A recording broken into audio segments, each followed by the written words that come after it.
Hey guys, this is Shweta. Welcome back to BioCard. Today we are going to discuss about the life cycle of Leishmania donovani. But before moving forward, we have to know that in this life cycle, two hosts are required. That is, one is sandfly and other is human being. So you all know here sandfly act as a vector, and the infection caused by this sandfly is known as Dum or Kala Azar fever, which is a very serious disease. So let's start the life cycle. Here you can see this is the sand fly. तो क्या होता क्या है इस life cycle में जो sand fly है वो इन्फेक्शन करने का काम करती है। जैसे ही सैंड फ्लाई किसी ह्यूमन बीइंग को बाइट करती है या उसका ब्लड सक करती है तो उसके प्रोबोसिस या माउथ में जो भी सलाइवा में मिक्स प्रोटोजोआ होते हैं, प्रोटोजोआ पैरासाइट का जो फॉर्म होता है जो जिसे हम लोग मेटासाइक्लिक प्रोमेस्टिकोट फॉर्म कहते हैं, वो ह्यूमन ब्लड के अंदर एंटर कर जाता है। अब हम जानते हैं कि ह्यूमन ब्लड के अंदर बहुत सारी चीज़ें होती हैं जैसे कि आरबीसी, डब्ल्यूबीसी, प्लेटलेट्स। तो यहाँ पर अगर हम देखेंगे तो मेन फंक्शन है डब्ल्यूबीसी का। तो डब्ल्यूबीसी का हम काम जानते हैं कि यह इन्फेक्शन से फाइट करता है और हमारे को कई तरीके की बीमारियों से प्रोटेक्ट करता है। तो अगर हम देखें कि डब्ल्यूबीसी का काम कैसे करता है तो डब्ल्यूबीसी अगर हम देखेंगे तो जैसे मान लीजिए कोई बाहर से कोई भी एंटीजन आता है जो हमारे बॉडी के लिए हार्मफुल है, तो डब्ल्यूबीसी क्या करेगा, उसको फैगोसाइटोसिस प्रोसेस के थ्रू इनगल्फ कर लेगा और डब्ल्यूबीसी के अंदर ही बहुत सारे लाइसोसोम्स पाए जाते हैं जो कि इस एंटीजन को किल कर देते हैं। तो इस तरीके से डब्ल्यूबीसी काम करता है। अभी क्या हुआ है, हमारा सैंड जैसे ही किसी ह्यूमन बीइंग को बाइट किया है तो मेटासाइक्लिक प्रोमेस्टिकोट फॉर्म जो होता है लेशमैनिया डोनोवनी का, वो बॉडी के अंदर ब्लड में एंटर कर जाता है।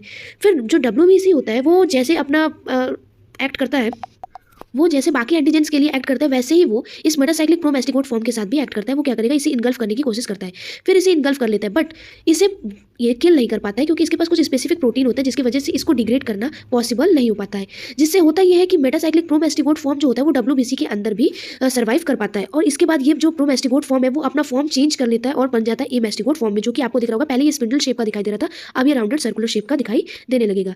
अब ये जब डब्ल्यूबीसी के अंदर ही रहता है कुछ समय के बाद ये क्या करेगा, धीरे धीरे मल्टीप्लिकेशन करेगा जिससे एक सेल से बहुत सारे सेल्स में कन्वर्ट हो जाएगा। अब क्योंकि ये जो डब्ल्यूबीसी ये इन्फेक्टेड हो चुका है और इसके अंदर बहुत सारे आपके एमेस्टिकोट फॉर्म डेवलप हो चुके हैं, कुछ समय बाद ऐसा होगा कि डब्ल्यूबीसी के अंदर कोई भी स्पेस नहीं बचेगा और एमेस्टिकोट फॉर्म बनने के लिए, तो ये डब्ल्यूबीसी क्या होगा, बस्ट हो जाएगा। जैसे ही ये डब्ल्यूबीसी बस्ट होगा तो इसमें से जो भी एमेस्टिकोट फॉर्म निकला होगा वो या तो चला जाएगा दूसरे डब्ल्यूबीसी के अंदर इन्फेक्शन करेगा या फिर वो चला जाएगा वाइटल ऑर्गन्स के पास, जैसे कि लीवर है, स्प्लीन है। लीवर और स्प्लीन में जाकर ये सेम वही प्रोसेस करेगा, वहां पर भी जाकर मल्टीप्लिकेशन करेगा और वहां के ऑर्गन्स के सेल को डैमेज करेगा। ये साइकिल कंटिन्यू होती रहती है। डब्ल्यूबीसी इससे जो काउंट होता है ह्यूमन बॉडी का वो डिक्रीज होता रहता है क्योंकि हर डब्ल्यूबीसी के अंदर ये आपका एमेस्टिकोट फॉर्म जाता है और जिससे वो मल्टीप्लिकेशन करता है और फिर डब्ल्यूबीसी बस्ट आउट होती रहती है। कुछ समय बाद मान लीजिए कि ऐसा हो कि फिर कोई सैंड फ्लाई आए और उस इन्फेक्टेड पर्सन में से ब्लड सक करे, तो उस इन्फेक्टेड पर्सन का ब्लड सक करने के दौरान जो आपका डब्ल्यूबीसी से निकला हुआ एमेस्टिकोट फॉर्म था वो भी वो सक कर लेगा। उसके माउथ से होते हुए सैंड फ्लाई के ये गट में चला जाएगा। सैंड फ्लाई के गट में जाकर वो क्या करेगा, रिप्रोडक्शन करके ये बनाएंगे मेटासाइक्लिक प्रोमेस्टिकोट फॉर्म और ये जो मेटासाइक्लिक प्रोमेस्टिकोट फॉर्म है ये फिर वापस से सैंड फ्लाई के माउथ में सलाइवा के साथ मिक्स हो जाएगा और ये सैंड फ्लाई वापस जब किसी हेल्दी पर्सन को बाइट करेगा तो फिर से ये साइकिल रिपीट होगी और फिर से मेटासाइक्लिक प्रोमेस्टिकोट फॉर्म उसके अंदर हेल्दी पर्सन के अंदर चला जाएगा। तो इसी तरीके से ये साइकिल रिपीट होती रहती है। इस साइकिल के दौरान कई सारे बॉडी में हार्मोनल चेंजेस होते हैं जिसकी वजह से पूरे फेस पे black pigments, spot light pigments दिखाई देने लगते हैं। तो ये एक सिम्टम है जिससे पता चल सकता है कि लेशमैनिया डोनोवनी का इन्फेक्शन हुआ है। इससे जो फीवर जो आपका इन्फेक्शन होता है इसको हम लोग बोलते हैं दमदम और काला अजहर। इसमें आपको अगर सिम्टम्स देखने को बताया जाए तो आपका जो इलाज लिवर और स्प्लीन हो जाएगा, फीवर हो जाएगा, ब्लैक स्पॉट्स पड़ जाएंगे जिससे हमें डायग्नोस कर सकते हैं कि लेशमैनिया डोनोवनी का इन्फेक्शन हुआ है। अगर डायग्नोसिस पूछा जाए कि लेशमैनिया डोनोवनी का डायग्नोसिस कैसे किया जा सकता है तो हम लोग ब्लड टेस्ट के थ्रू कर सकते हैं या बायोप्सी करा के कर सकते हैं या उसमें डब्ल्यूबीसी काउंट के थ्रू देखा जाए। अगर डब्ल्यूबीसी काउंट कराया जब डब्ल्यूबीसी का नंबर गिरा होगा तो आपका ये हम लोग पता कर सकते हैं कि लेशमैनिया डोनोवनी का इन्फेक्शन ये हुआ है।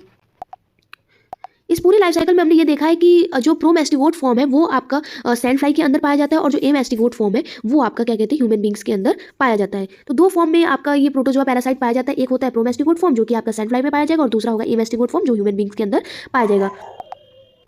तो ये थी complete life cycle of Leishmania donovani. Hope so आपको वीडियो समझ में आई होगी। If you like this video do like, subscribe to my channel and hit the bell icon. Thank you.